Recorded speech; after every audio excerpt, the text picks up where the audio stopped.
एक औषधि है विशल्यकरणी। कौन सी औषधि है? विशल्यकरणी। भीतर बाण घुसे हुए हैं, अस्त्र शस्त्र धसे हैं, गोलियां घुसी हुई हैं। अब ऑपरेशन करके नहीं निकलेगी तब तक तो कैसे इलाज होगा? भाई अस्त्र भीतर जो है उनको तो निकालना पड़ेगा कि नहीं? और गोली निकालते ही, हथियार निकालती मर गया तो? आयुर्वेद में ऐसी औषधि विशल्यकरणी, उसको केवल सुंघा दो रोगी को। क्या करें? उसकी नाक पर रख दो।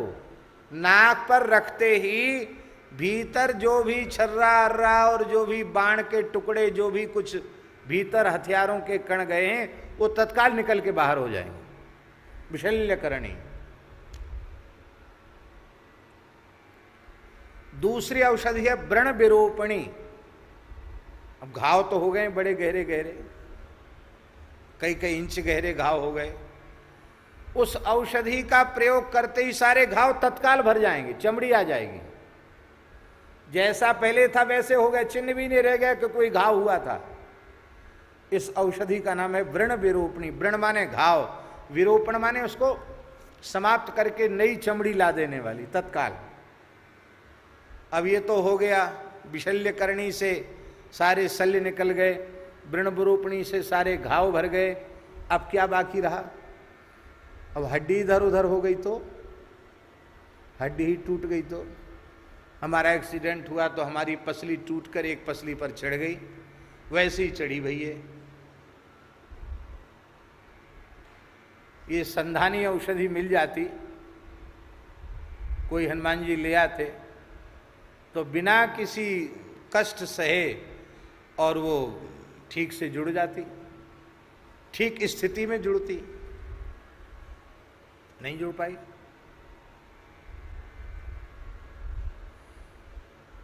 वो संधानी ऐसी औषधि कि उसका प्रयोग करते ही जहां कहीं हाथ पांव अलग हो गया है, टूट गया है, उस फट से खट खट सब जुड़ जाएगा। संधानी। अब देखो घाव भी विशल्यकरणी, व्रण विरूपणी, संधानी। अब व्यक्ति कोमा में है तो ठीक ठाक हो गया, कोमा में है तो, मूर्छा से बाहर नहीं आया तो, तब अंतिम औषधि है संजीवनी, जिसको सुंघाते ही व्यक्ति ऐसे उठकर बैठ जाए जैसे कोई सोया हुआ व्यक्ति निद्रा त्याग कर उठकर बैठ जाता है। ये चारों प्रकार की औषधियों को लेने के लिए हनुमान जी महाराज पधारे। ये बात हमने प्रसंग बस कह दी, नहीं तो लोग इतना ही समझते हैं कि संजीवनी लेने हनुमान जी गए, पर ये चार औषधि लेने गए हनुमान जी। ये ऐसी दिव्य औषधियां हैं कि आंखों से नहीं दिखाई पड़ती हैं। ये औषधियां चाहें तो दर्शन दें व्यक्ति को, चाहें तो अंतर्धान हो जाएं। इन औषधियों से पूरा पर्वत जगमगा रहा था। इन औषधियों की सुरक्षा में देवता थे। हनुमान जी लेने आए तो पूरी औषधियां ही लुप्त हो गईं।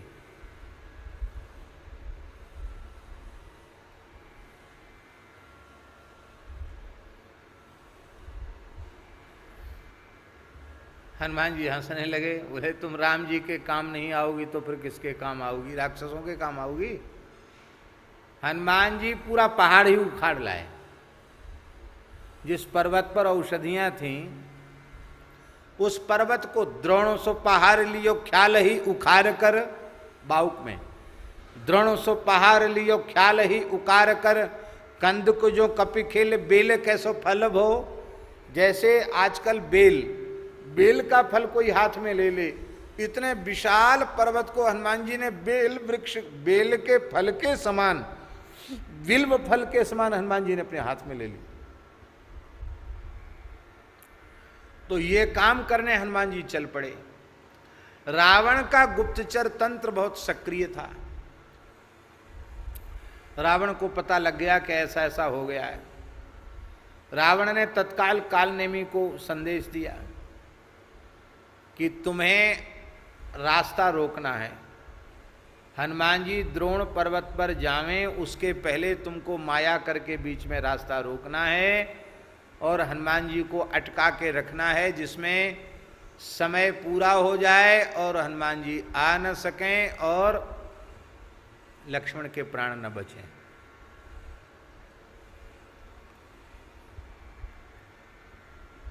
तो अब देखो दंभी पुरुष कैसे होते हैं।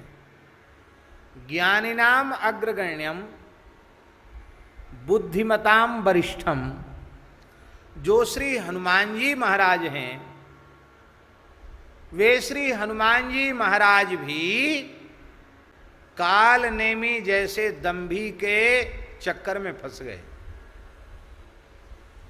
इतना बढ़िया भेष उसने महात्मा का बनाया था काल नेमी ने कि असली महात्मा उतने अच्छे नहीं लगते जितना वो नकली अच्छा लग रहा था।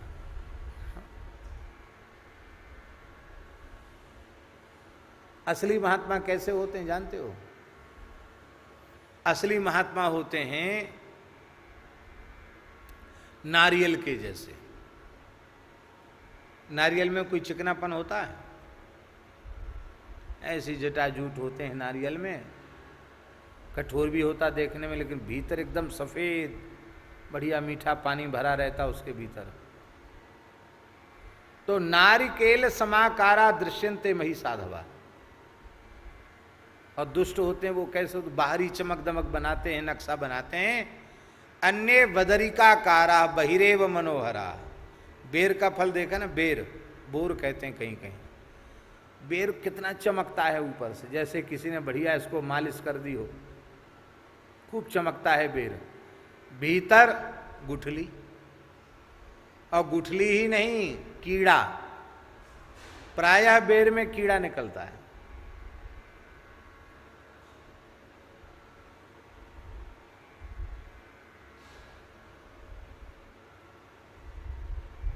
धात्री फलम सदा पथ्यम कुपथ्यम बदरी फलम। बदरी फल को कुपथ्य कहा गया। तो ये नकली असली चीज के विज्ञापन में उसको सजाने में ज़्यादा पैसा खर्च करने की जरूरत नहीं है। नकली चीज को बाजार में उतारना होता है तो उसकी चमक दमक साज सज्जा पैकिंग इतनी बढ़िया करनी पड़ती है कि जिसमें लोग देखकर उसको आकर्षित हो जाएं, खरीद लें उसको।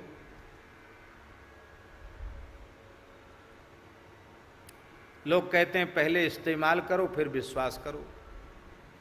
हम उनसे हाथ जोड़ के पूछते हैं कि कहीं ऐसा आपने देखा सुना कि कोई मुफ्त में ले आया हो साबुन और लगाने के बाद फिर उसने कहा हो कि नहीं भाई हमारा कपड़ा तो साफ हुआ नहीं, हम पैसा नहीं देंगे? ऐसा कभी हुआ?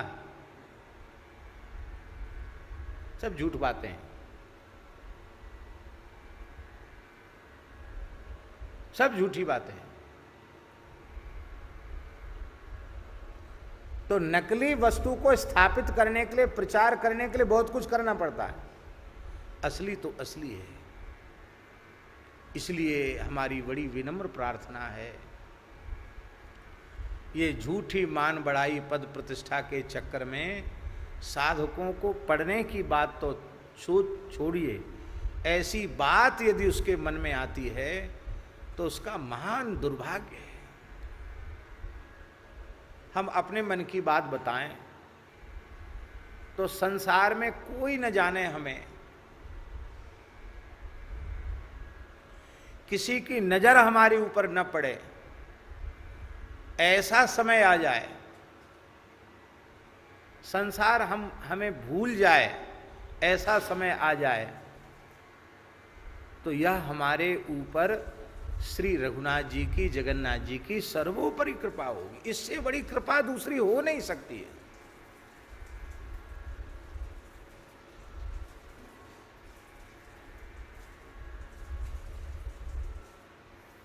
पहले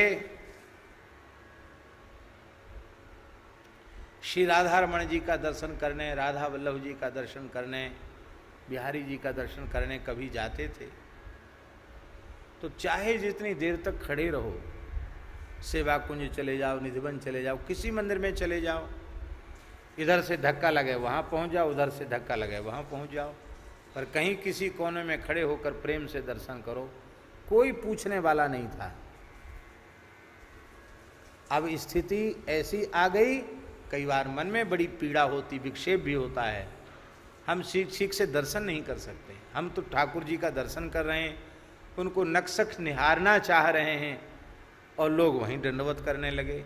शास्त्र में लिखा है, भगवत विग्रह के सामने प्रणाम लेना और प्रणाम करना, ये दोनों ही 32 अपराधों में अपराध है। खुद तो अपराध कर रहे हैं, स्वयं भी अपराध, हमको भी अपराधी बना रहे हैं, और दर्शन के आनंद में बाधा पड़ रही वो अलग। तो समझ में ये आता है कि जब कोई नहीं जानता था तब ज्यादा अच्छा था, ज्यादा लोग जान गए तो बहुत समस्या आ गई। कितने जीवन की ऐसी बातें हैं जो सबके सामने नहीं कही जा सकती, पर वे सब बातें तभी अनुभव में आईं जब इस लोक की मान्यता से भगवान ने दास को बचा के रखा था।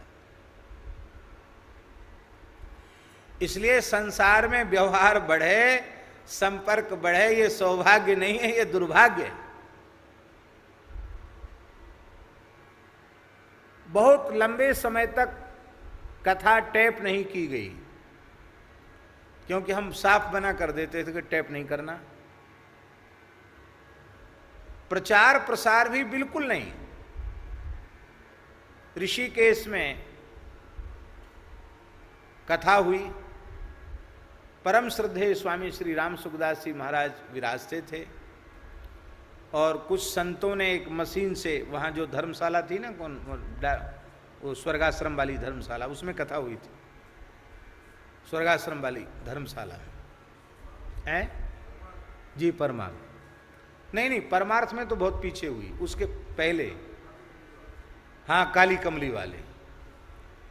तो वो कुछ संतों ने वो मशीन से टैप करके, उस समय ये संगीत वगैरह तो बिल्कुल था ही नहीं, सीधी सीधी कथा थी।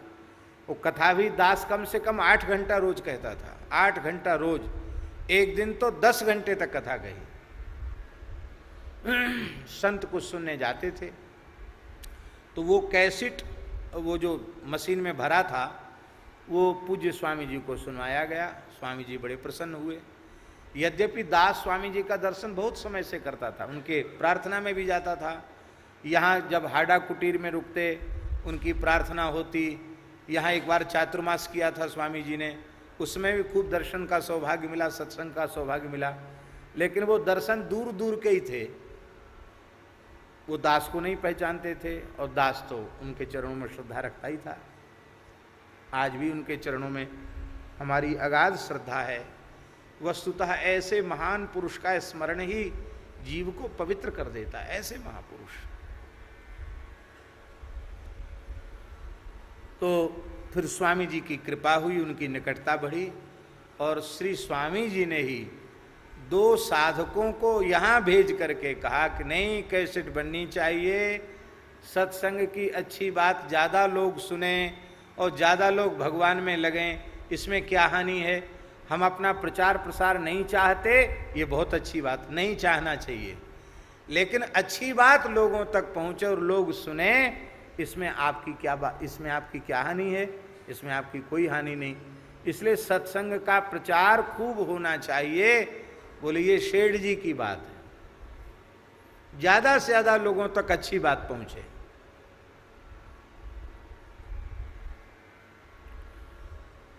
और आज इस विज्ञान का भी सत्संग के प्रचार में बड़ा उत्तम उपयोग हो रहा है। अब देखिए अभी कैसी परिस्थिति पूरे देश में चल रही है, लेकिन इस YouTube के माध्यम से न जाने कितने लोग अपने घर में बैठ करके सत्संग का लाभ ले रहे हैं। तो नकली जो होता है वो असली से ज्यादा चमकदार होता है, और उसकी चमक दमक में बड़े बड़े लोग भूल जाते हैं। हनुमान जी भूल गए, बताओ, ज्ञानी नाम अग्रगण्यम, ज्ञानियों में जिनकी पहली गणना, बुद्धिमानों में जो सबसे बड़े बुद्धिमान, वो भी काल नेमी का दिव्य रूप देख के, जटाजूट उसकी भव्य मूर्ति देख करके महाराज हनुमान जी भी अरे बोले बड़े दिव्य महात्मा हैं, सिद्ध महात्मा हैं। और वो क्या कर रहा था काले में जानते हो? वो माला ऐसे उसके हाथ में थी, बड़ी माला लेके ऐसे तेजी से जपते जपते कहता था बो मारा बो मारा बो मारा बो मारा बो मारा। हनुमान जी ने कहा महात्मा को क्या हो गया, माला जपते बो मारा बो मारा, किसने किसको मारा? हनुमान जी आकृष्ट हुए, महाराज किसने किसको मारा? अरे छेड़ो मत, लीला दर्शन में विक्षेप करना महापाप। क्या रघुनाथ जी की दिव्य लीला हो रही है, इन्हीं आंखों से ये दास देख रहा है, आहा हा कितना भयंकर युद्ध चल रहा है। हनुमान जी तो रामचरित सुनवे को रसिया, राम जी की बात आते हनुमान जी ढीले पड़ गए, रोमांच हो गया, वाह वाह धन्य है ये महात्मा, इतनी दूर यहाँ बैठकर राम जी की लीला देख रहे हैं। महाराज वाह, बोले हम तो सब पूरे ब्रह्मांड में कहाँ क्या होता सब अपनी आंख से ही देखते हैं, इसमें तो मेरे प्रभु लीला कर रहे हैं, मैं देख रहा हूं। सारी बात उसने बता दी, रावण ने बता दिया था ना उसको क्या क्या हो गया, तो शुरू से लेके अब तक की सारी बात बता दी। ऐसे ही तो लोग चक्कर में फंसाते हैं, तो कुछ घटनाएं घट गई वो सब बता देते हैं तो व्यक्ति विश्वास में आ जाता है कि अरे एक एक बात बता दी गई तो इसका मतलब बड़े सिद्ध हैं। हनुमान जी बोले वाह, आपका ज्ञान बड़ा दिव्य है, उत्कृष्ट है, आप तो बिल्कुल जो कुछ अब तक हुआ आपने सब कुछ बता दिया। अरे बोले भूत नहीं वर्तमान भविष्य सब मेरे सामने ऐसे दिखाई पड़ रहा जैसे हथेली पर रखा हुआ आंवला। हनुमान जी के मन में आया ऐसी कोई सिद्धि हमको ही हो जाए तो ब्रह्मांड में जहाँ कहीं हमारे ठाकुर लीला करें, हम आँखों से देखते रहें, लीला देखकर आनंद में रहें, कथा सुनकर आनंद में रहें तो कितना आनंद होगा। बोले महाराज हमको ये ज्ञान, अरे हाँ हाँ जरूर जरूर जरूर, तुम्हारे जैसा सुपात्र आहा बड़े दिनों के बाद आया है। गूढ़ऊ तत्व न साधु दुरावहीं, आरत अधिकारी जब पावे। अरे तुम तो परम अधिकारी हो वत्स। अच्छा क्या करें?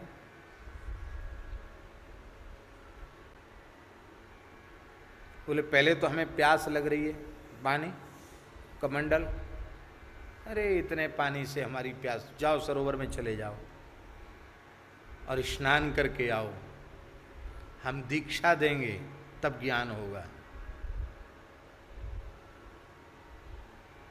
देखो लोग बुरा नहीं माने,